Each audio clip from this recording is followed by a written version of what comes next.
It's those local officials that have been a big part of the conversation, trying to drive more restrictions in place, at least here in Toronto. None more so than Toronto's Medical Officer of Health, Dr. Eileen de Villa, and Mayor John Tory.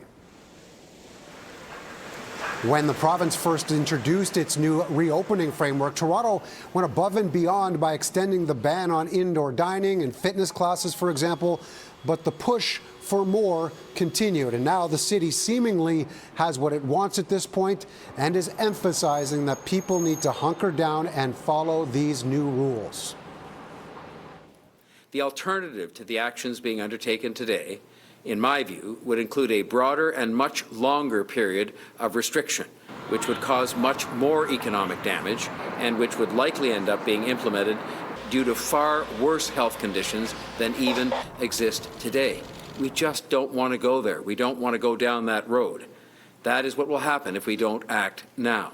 There is no doubt that today's decision by the province is the necessary decision. It is demanded by the high level of the COVID-19 threat and demanded by the great risk we will lose control of viral spread. Peel Region and Toronto have been in lockstep during the second wave, with the number of COVID cases being racked up at the same time. Now, Peel Region has said that they are much different than Toronto in terms of why these cases are in effect. Earlier, I had a chance to speak with Brampton Mayor Patrick Brown about what he thinks about these new rules in place. Brampton's picture is different than other regions. In a lot of regions, the workforce is very diversified. They wouldn't have as large of a presence of essential workers. And because we have such a disproportionate number of our population that are essential workers, a lockdown isn't as applicable because the majority of our workforce will still be working.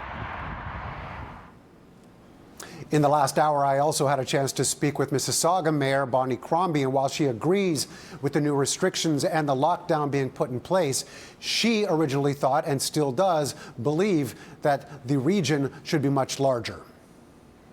We move the virus. We know how it spreads, and it's spread by people. So I think a lockdown region-wide, meaning the entire GTA, would have been wise. But certainly, at least between Mississauga, Toronto, and Brampton, Caledon, we need to contain this thing. We need people to stay at home. That's the message we've all been sending. So now we see ourselves in the gray zone in a lockdown for a 28-day period. It is the right decision. It's a very tough decision. Now, Markham Mayor Frank Scarpitti was against a full GTA lockdown. He believes York Region can actually get back on track without the increased measures. We just got into the red zone this past Monday. We want these measures to be in effect for a little while longer. We think they are going to be effective in at least stabilizing the number of cases. Those measures were effective before. We believe they'll be effective again. Scarpitti says that one of the things that they had negotiated with the province was the fact that they plan on stepping up their education and enforcement to make sure that they stay in the red zone and stay there as long as possible.